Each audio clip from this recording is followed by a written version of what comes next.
Hey, how's it going? I am the Sanguiem, and welcome back to Create Above and Beyond. Now, last episode we made this building, the big brass building, using the cannon, and we went ahead and made this here pipe contraption that pumps in zinc and copper, makes brass, but we still need to pump it out and turn it into here where we can make it into ingots, you know? And it's kind of hard to do that without a smart pipe.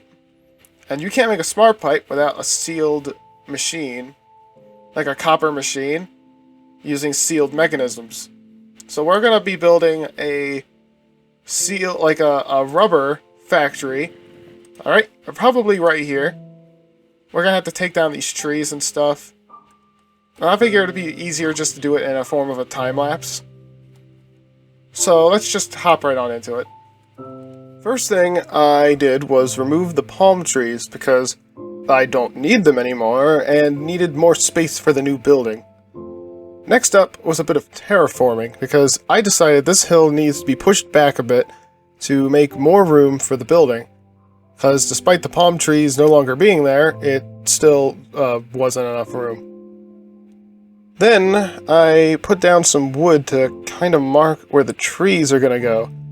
Because I want the rubber to be extracted from trees that are sitting in this little square-shaped yard. I then laid out the foundation of the building and got to work to build it up. Give it that good ruined vibe that all the other buildings have. Next, I made a floor and tried to make a set of stairs to go to the second floor, where I wanted the rubber to be produced, so that the storage could be on the first floor. And now for the trees. I tried to grow the trees in a little square space, but they were a little too big, so I had to cut them down a bit, make them fit, and make them look kind of pretty, you know? Like they belong. And the final thing I needed to do was create a power source. I figured, why not just throw a bunch of water wheels underneath the trees here? Alright, look at this. I think this looks like a nice little building that we can make some rubber in, you know? We got the trees here that are going to have the sap sucked out of them, and I had to learn a thing or two in a creative world how the device worked. Alright, so see these like demonstrations here? This is actually the shape that the tree needs to have in order for it to work. I was messing around with it. I was even trying to see if I can get the lava thing to work, but I don't know. I was having the darnest time trying to figure it out, but it turns out the secret is these leaves have to be persistent equals false. See that in the bottom right there? Now, if you were to silk touch or shear the leaves and place them yourself, they would be persistent equals true. Because that means if you take away the log, the leaf will stay. Alright, so the building's done, and now we can get to work on the actual contraption. I was kind of hoping this little piece of dirt here would get some grass, but I don't know, it's sure is taking a while. So here's what I'm thinking, alright? Here's what I'm thinking. I'm thinking we start out with 6 arboreal extractors. We just slap them down. And then that's all we need for now. But over time, we can add more. We could put one here, one here, one here, one here, one here, here, here, and here. And just have a complete additional 8 more. Giving us a total of 14 extractors. And here's the thing too. They don't need power. It doesn't need power. It doesn't destroy the tree. I know in Sky Factory, there was like a rubber machine thing, and it would destroy the block in front of it that it was extracting, like, the stuff out of. But, yeah, the arboreal extractor does not destroy the tree, at least to my knowledge. Maybe it does after a very, very, very, very long time. But if that's the case, I'm sure we'll have as much rubber as we need by then. We're going to have it pipe into this building, into a vat. I'm thinking this is going to be the vat. I think we're going to have it go vertical. Like, maybe it's just one large tube. And if we come up here, I was thinking it could come up here, and then we pump it out of the tank into here. We'll have 3 presses here that press it down. It comes out onto a conveyor that goes that way. There will be fans blowing lava on it, turning it into rubber, and then it will go down into a storage system. I'm not 100% sure yet how to do it, though. For some reason, I have it in my head that this thing's gonna be done like we're gonna have 3 presses that go onto one belt. And I was thinking maybe we could use a locked hopper to prevent rubber, like, that hasn't been burnt yet from coming down. Because I can't really think of another way. We could use a smart chute, but to do that, we need I guess it wouldn't be impossible to make a smart chute. You know what? Nah, I kind of like going with the whole don't use any brass devices in these buildings. Let's go locked hopper route. Do a little redstone in. So let's start with the first thing we need to do. We're just gonna grab, like, I don't know, 2 stacks of this. And maybe, I don't know, a stack of logs. And, I don't know, maybe 2 stacks of anti-alloy. And just throw them all together. I love that we could just do that. Let's go ahead. Go ahead and make some of these.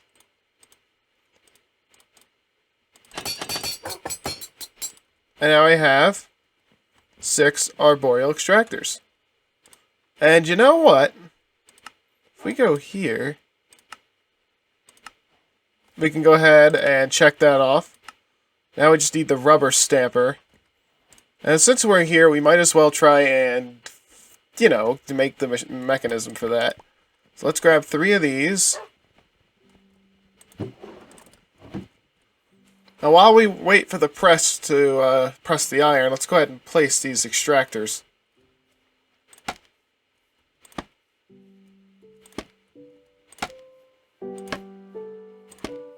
There we go.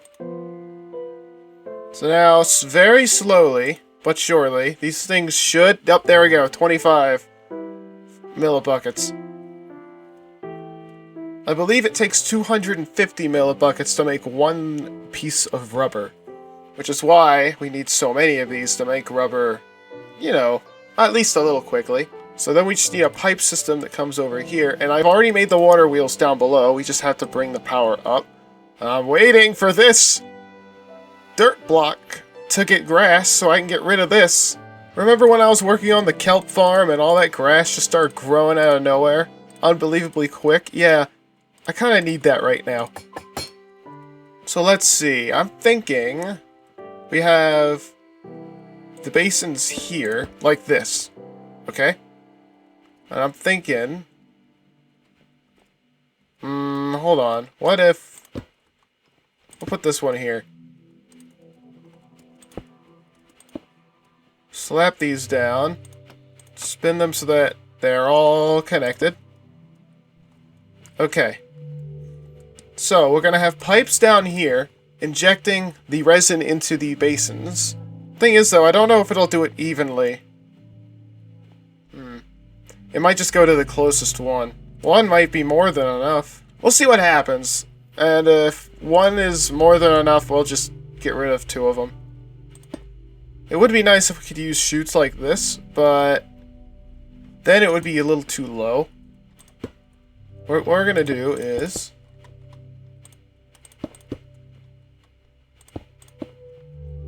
have it go this way. We're going to have an encased fan somewhere.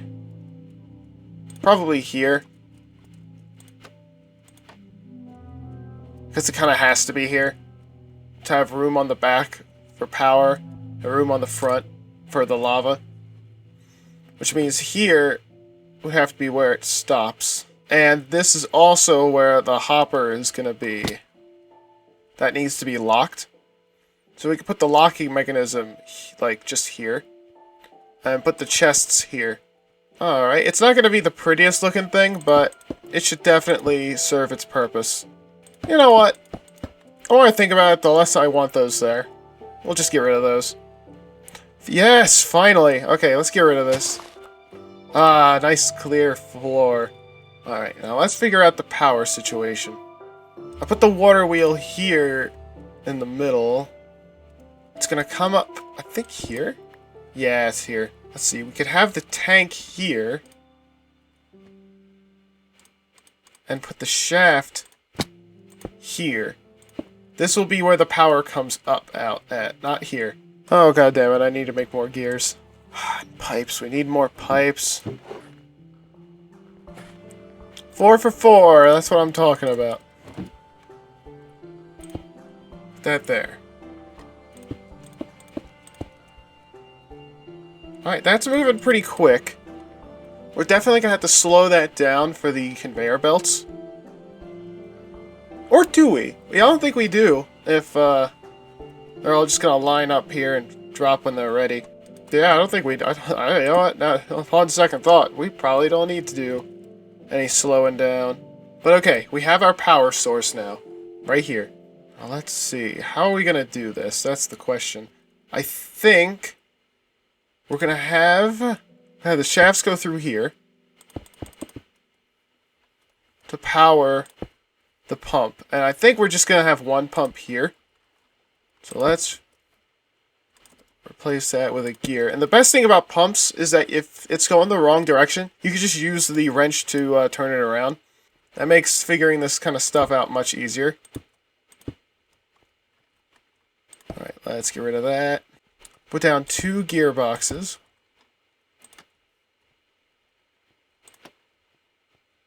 There we go. Oh, I just realized we can't do that because the pipe is supposed to go here.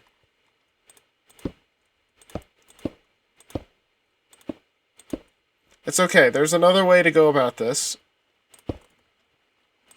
You put this here. Just run it through the wall. Okay. So now that's going out like this. Now we're going to also need a pump here to come out to kind of pull the liquid out of the tank. And if it's going to go up from underneath, the pump will probably be here. So we're going to want to have a gear here then. Put down yet another gearbox. Put it down like that. And then we can kind of just do that. So that's powered. 512 stress units. That's incredible. That's 2 of the water wheels used up for that. Like, that's how much power that is. We got 5 water wheels to work with, so...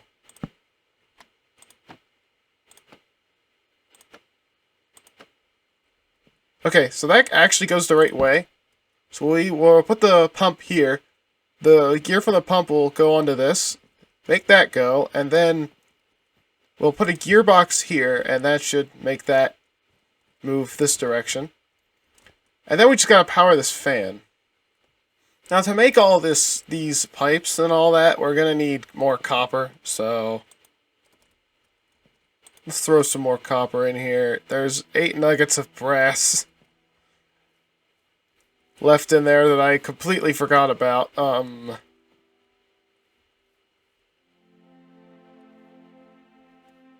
gosh. Then there's this. I'll just flip that. That's a lot of copper. By the way, I can't remember if I said anything about this or not, but all these chests are presents because I'm recording this on Christmas Eve. And today, this is actually the last episode I'm going to be recording before the break. So there you go, a little inside knowledge about how far ahead I record on videos. Now, I can't completely remember how a hopper or lock works. Hold on. I think it's supposed to be to the side. There it is. Okay. There. So this is where the chests are going to be. And then over here is the hopper that's going to be locked. Okay, so that's the one that's locked here. I can't help but feel like that's wrong. We're going to use one of these. But only temporary. I'm gonna put some cured rubber in here, and that's just, you know, how that's gonna be. Plus, this funnel will block off the lava from flowing over. I didn't really think that far. I guess I would just have had to have put a trapdoor here or something. So now we have some pipes. Let's make 2 of the mechanical ones. And we'll put 1 here. How are these doing, by the way? Pretty well. We're gonna have quite the payday once we get this thing up and running. Pillagers have been such a nuisance lately. There have been so many pillagers. I wish there was a way to just get rid of them.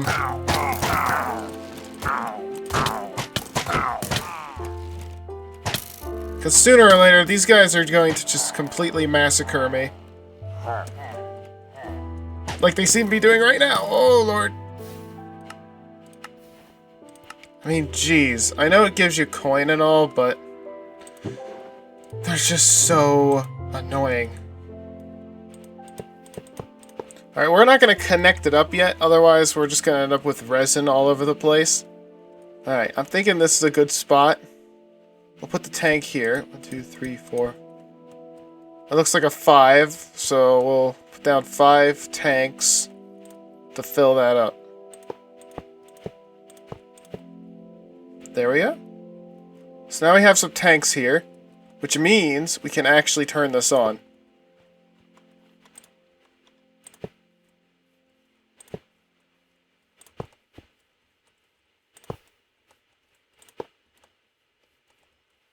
Alright.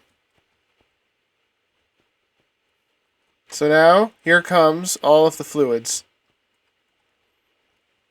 Look at it go! Oh, oh, oh, oh, hear that? Oh, I didn't think that through. Let's actually not do that yet. Let's keep all the resin in the barrel. But hey, look at that, 10 rubber. I'll put that in here for now. Alright. Put this here. Ah, it's perfect.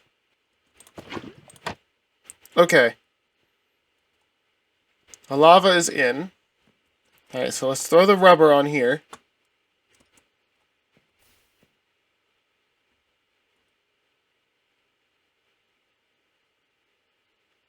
Wait, did that go in? Wait. Let's try this. I think it didn't stop on the belt because there was a trapdoor there. So it just went right into the lava. Let's turn this.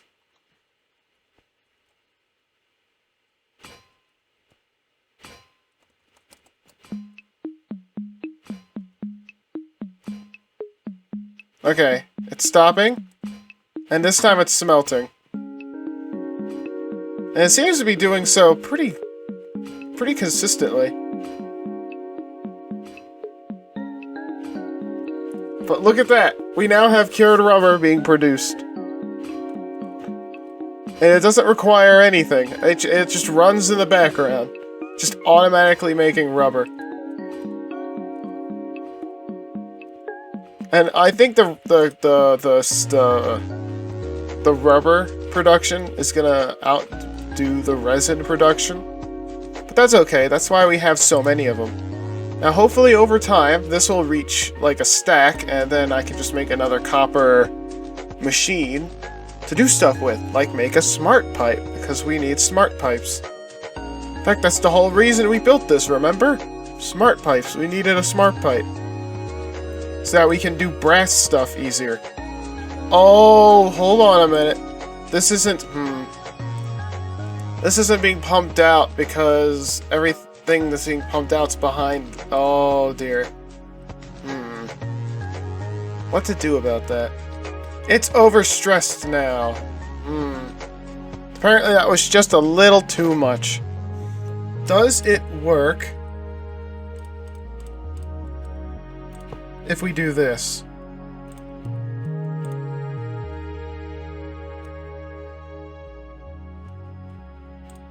I mean, it definitely pulls resin out of these. Okay, okay, it works, it works.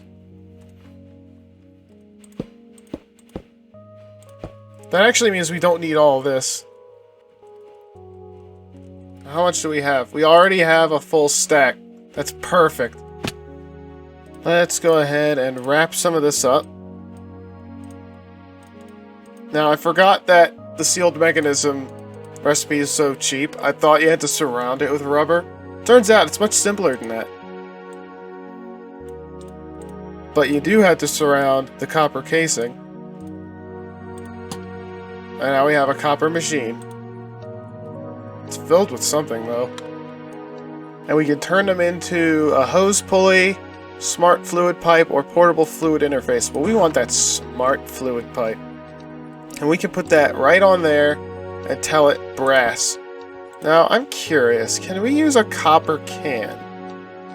Alright, let's throw a nugget in here. This will likely complete the ingot. There it is. So we have a full ingot here. We're going to remove that. Put that down. Okay. We now have one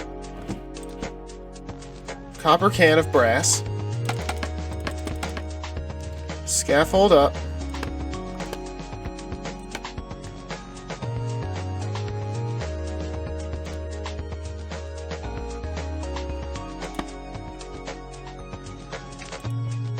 Okay, applied filter. So the filter is there now. So now that it's there, I'm hoping we can get that to work. Okay, we have some copper dust and zinc dust. Let's throw it all in. It'll all melt down, get sucked out, and it'll go in here.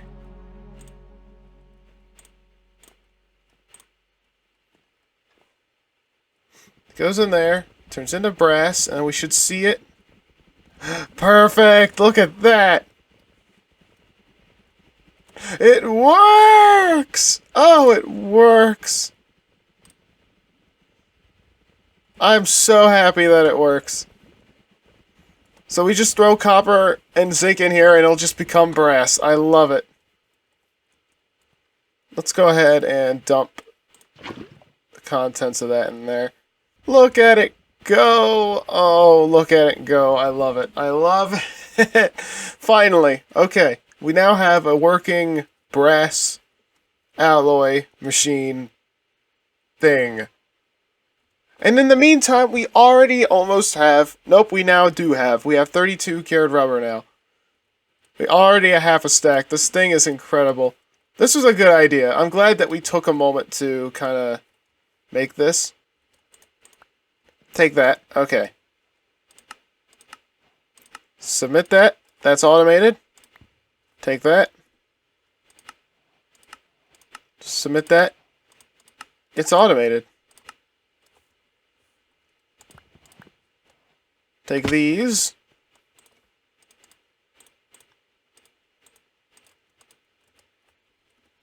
And it's automated. Alright, so with that, all of Chapter 1 is complete. We now have rubber production for copper machines and kinetic mechanism production for andesite machines. Wow. Alright, and with the help of these copper machines, we'll be able to get a lot more of the fluid stuff work out well in here. Now let's see. Now that we have a nice source of rubber, we can work on some of the water stuff that we gotta get done. And it's the skystone solution. I'm not sure yet how we're gonna do this. We're obviously gonna need some sort of crystal charging station and some sort of station that is dedicated to growing these quartz seeds, grinding up one of the byproduct, and then restarting the whole cycle so that we can make the rose quartz. And the charging crystal thing is to make redstone. The destabilized redstone. Mix them together. Okay, I see how this is gonna go. And we also need to make an iron farm. I want to make another iron farm in here. I want to make another iron generator in here dedicated to precision mechanism creation, and we can't forget this space here. This is where we're going to have our main storage system. So as soon as we get precision mechanisms up and running, we can make brass machines that have like sorting implements. Like we can sort in this area. So we got to come up with a way to kind of lay this out, because we don't have to set up the whole thing like immediately right off the like. But what I'm saying is we can probably set up like the shelves and all the chests and everything. I think it would be cool to kind of lay that out at some point. And we also got to remember that we have to return to the Nether at some point and get that blaze spawner. So, I don't know. The Skystone part doesn't sound too complicated, so maybe we'll do that and get the blaze spawner in the same episode. But anyway, thank you very much for watching. If you like what you saw, consider subscribing. And remember, the Wasteland is watching. See ya.